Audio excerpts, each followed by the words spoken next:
Hello friends, welcome once again to my channel English prose and verse. आज अपन grammar question series के 6 part अपन already कर चुके हैं। हर दिन अपन एक नए नए टॉपिक स्टडी करने की कोशिश कर रहे हैं। आज अपना ग्रामर सीरीज का 7th पार्ट है। टाइटल आपने देख लिया होगा। जो जो भी भले एकेडमिक एग्जाम है, कॉम्पिटिटिव एग्जाम में जिस तरीके से क्वेश्चंस आपको आते हैं उसी टॉपिक्स को अपन कवर करते जा रहे हैं, ताकि आपकी जो सॉल्विंग एबिलिटी है, ग्रामर सॉल्विंग एबिलिटी को आप नरिश कर सके, उसको पॉलिश कर सके।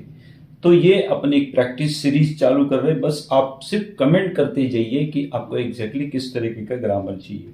तो यहाँ पे देखा होगा आपने, टाइटल देखा होगा, choose the correct verb form, है ना, गिवन इन द ब्रैकेट। मतलब सेंटेंस दिया जाता है और लास्ट में आपको ब्रैकेट में एक वर्ब दिया जाता है, लेकिन आपको ये समझना पड़ेगा कि भी ये सेंटेंस कौन से टेंस में है, सेंटेंस में क्या क्या स्पेशलिटीज बताई है। According to the pattern of the sentence you have to use correct form of the verb. सही वर्ब का फॉर्म अपने को लगाना है और यही टाइटल है, करेक्ट वर्ब फॉर्म चूज। देखिए, कैच अगर दिया है तो अपने को डायरेक्टली कैच नहीं लगाना है, उसमें कुछ ना कुछ चेंजेस हो सकते हैं डिपेंडिंग अपॉन द स्ट्रक्चर। तो सबसे पहले अपन ये पास्ट सेंटेंस करते हैं, फिर बाद में अपन और सेंटेंस करेंगे। देखिए, सबसे पहले तो सेंटेंस को आप ध्यान से पढ़ना चाहिए, हर सेंटेंस को। क्या सेंटेंस है? The police dash the thief last night. यानी कि पुलिस ने, मतलब लास्ट नाइट का मतलब होता है कल रात, थिप का मतलब चोर है, पुलिस ने कल रात चोर को पकड़ा। यानी कि ये बात हो चुकी है, ये भूतकाल की बात है, पास्ट टेंस की बात आएगी। तो कैच का नेचुरली अपने को सेकंड फॉर्म लगाना पड़ेगा, कॉट, है ना। The police caught the thief last night, मतलब हिंदी में अगर अपन समझे तो पुलिस ने कल रात चोर को पकड़ा। तो यहां पे जैसे कैच का अपन ने कॉट किया, वही करेक्ट वर्ब का फॉर्म हो जाएगा। तो यहां पे लिखेंगे अपन कॉट। क्लियर है? कैच का अपन ने कॉट किया। बहुत बार एग्जाम में ये वाला पैटर्न आता है, ठीक है। तो ये आपने सही वर्ब को चुना। अब देखिए, सेकंड सेंटेंस है, my servant dash me 2 weeks एगो। यानी देखिए, यहां पे 2 हफ्ते पहले मेरा जो नौकर है वो भी मुझे छोड़ के चला गया। लीव का मतलब छोड़ के चला गया, यानी कि ये भी पास्ट का सेंटेंस है, सिंपल पास्ट का है। तो लीव का सेकंड फॉर्म होगा लेफ्ट। तो लीव से अपने को बनाना है लेफ्ट, तो सेंटेंस बनेगा my servant left me 2 weeks एगो। यहां पे भी अपन ने कैच का कॉट किया, यहां पे अपन लीव का लेफ्ट करेंगे, ठीक है। तो यहां पे आपने लिखा left, left is the left, caught is the correct option. लेकिन जरूरी नहीं है कि हर बार अपने को सेकंड फॉर्म ही लगेगा, कुछ और भी लग सकता है। जैसे अभी ये तीसरा क्वेश्चन है, थोड़ा ट्रिकी है, ठीक है, समझिए। ही थैंक्ड मी, क्या सेंटेंस बन रहा है आपको? भाई उसने मुझे शुक्रिया, उसने मेरा शुक्रिया अदा किया, फॉर व्हाट आई डैश। तो नेचुरली कभी कभी आप क्या कंफ्यूज हो जाओगे कि भाई हाँ, थैंक है मतलब पास्ट का सेंटेंस है, सिंपल पास्ट है, तो यहाँ पे अपन ने थैंक्ड किया, सेकंड फॉर्म है, तो यहाँ पे डू का अपन सेकंड फॉर्म लगाते डिड, बात खत्म हो जाएगी। He thanked me for what I did. यानी कि अगर आप यहाँ पे डिड करेंगे तो रॉन्ग हो जाएगा आपका, क्योंकि एक ही सेंटेंस में 2 बार पास्ट आता है।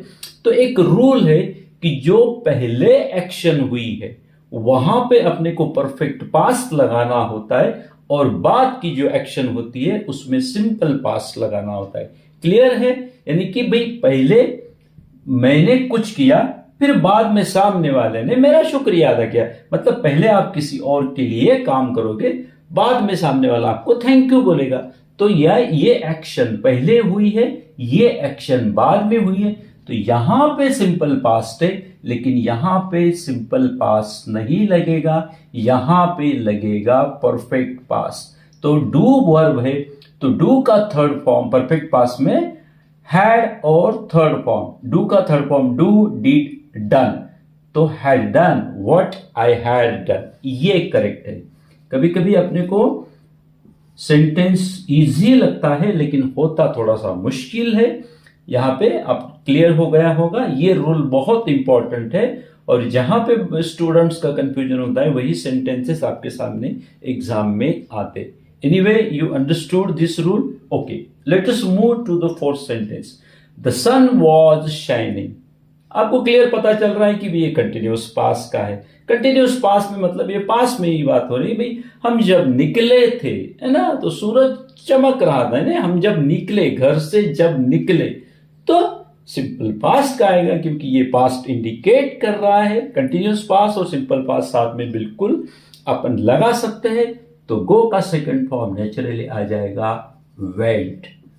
सो the sun was shining when we went out. भाई सूरज चमक रहा था, ये सूरज पूरा निकल चुका था जब हम घर से निकले या निकले। ठीक है, तो इस तरीके से यहाँ पे सेकंड फॉर्म लगा, यहाँ पे सेकंड फॉर्म लगा, यहाँ पे परफेक्ट वाला लगा, परफेक्ट पास वाला लगा, यहाँ पे वापस सेकंड फॉर्म लगा।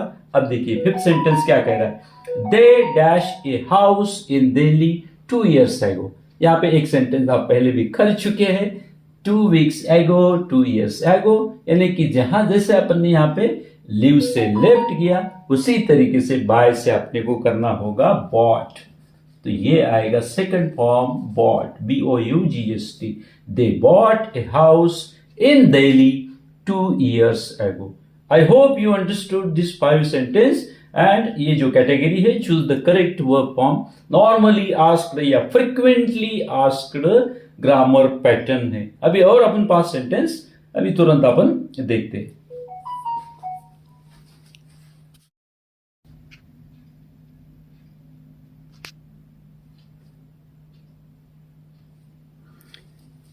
चलिए फ्रेंड्स, आपके सामने और 5 सेंटेंसेस अपन सॉल्व कर रहे हैं और जैसे अपन बता चुके कि करेक्ट वर्ब फॉर्म अपने को चूज करना है, तो 6 सेंटेंस पे मूव ऑन करते हैं अपन। देखिए सेंटेंस को पढ़िए, I dash here for the last 2 years, bracket में वर्ब दिया है लीव।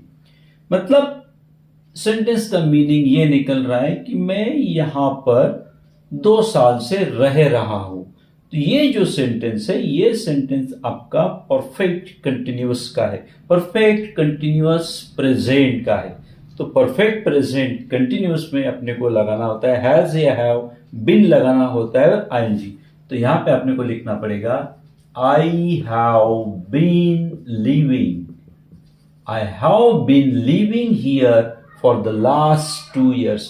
यानी कि वर्ब दिया था लिव से अपने लिविंग तो बना दिया, आगे हैव बीन भी लगा दिया, because we have to make the sentence into perfect continuous present. क्योंकि यहां पे ये इससे ये पता चलता है कि लास्ट 2 year, पिछले 2 सालों से, जब ये सिंस फॉर लास्ट ये जो वर्ड्स आते हैं तो नेचुरली ये सेंटेंस अपना बन जाता है परफेक्ट कंटिन्यूअस का।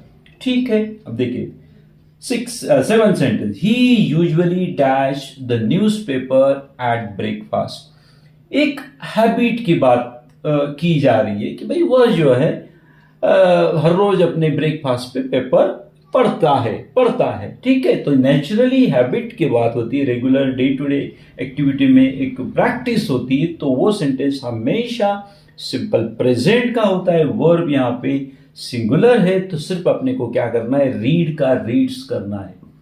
ही usually reads the newspaper at breakfast. भाई चाय पे या ब्रेकफास्ट पे लोगों को पेपर पढ़ने की आदत होती है। It's kind of A normal daily routine habit. Therefore, this sentence belongs to simple present. Therefore, we have to use as, read, reads. यहाँ पे live का अपन ने किया have been living।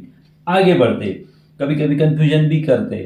Good students dash hard, है ना, जो अच्छे बच्चे होते हैं, अच्छे स्टूडेंट होते हैं, वो मेहनत करते। तो आपको क्या लगता है, 1 सेकंड का मैं पॉज लेता हूं, इसमें कोई चेंज करने की जरूरत है? कुछ भी चेंज करने की जरूरत नहीं है, क्योंकि वर्क का वर्क ही आ जाएगा। Good students work hard. भाई अच्छे जो स्टूडेंट होते हैं वो बहुत मेहनत करते हैं। तो कभी कभी कंफ्यूज करने के लिए आपको ऐसे भी सेंटेंसेस दिया जाता है, सेम टू सेम भी आ सकता है। You did not to change anything, depend करता है कि स्ट्रक्चर क्या है।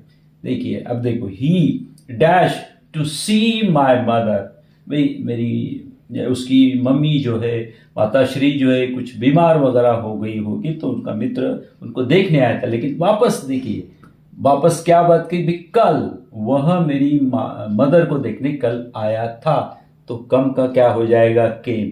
इस तरीके से स्ट्रक्चर को अपने को पहचानना है। He came to see my mother yesterday, तो कम का अपन ने केम कर दिया। क्लियर है? अब देखिए, ये भी एक ट्रिकी क्वेश्चन है। ही डैश ए कार टुमारो, टुमारो का मतलब कल, आने वाला कल होता है, बाय वर्ब दिया है, यानी कि वह कार खरीदा या खरीद रहा है या खरीदेगा, कल की बात हो रही है तो खरीदेगा। तो ये सेंटेंस बनेगा काय में, सिंपल फ्यूचर में। और सिंपल फ्यूचर का स्ट्रक्चर आपको पता है, शैल या विल लगता है डिपेंडिंग अपॉन द सब्जेक्ट, और वर्ब का प्योर फॉर्म लगता है, तो इसके आगे लगाना है अपने को, बाय के आगे will buy. He will buy A car tomorrow, यानी कि वह कल कार खरीदेगा। तो यहां पे सेंटेंस बन जाएगा बाय से विल बाय। ठीक है, तो ये सिंपल फ्यूचर का बना, ये सिंपल पास्ट का बना, ये सिंपल प्रेजेंट का बना, ये भी सिंपल प्रेजेंट का बना, और ये परफेक्ट कंटिन्यूअस प्रेजेंट का बना। डिपेंड करता है कि आपको ध्यान से सेंटेंस को पढ़ना है, उसका स्ट्रक्चर समझना है, उसके हिसाब से इस वर्ब के फॉर्म को चेंज करना है। I hope you understood these 10 sentences which we learned today. Just comment that what exactly you want in the grammar section, so I will make the videos according to your requirement. Thank you very much for watching my videos. You are giving a great response to my videos. Keep watching my videos. Thank you. See you once again. Thank you. Take care. Bye.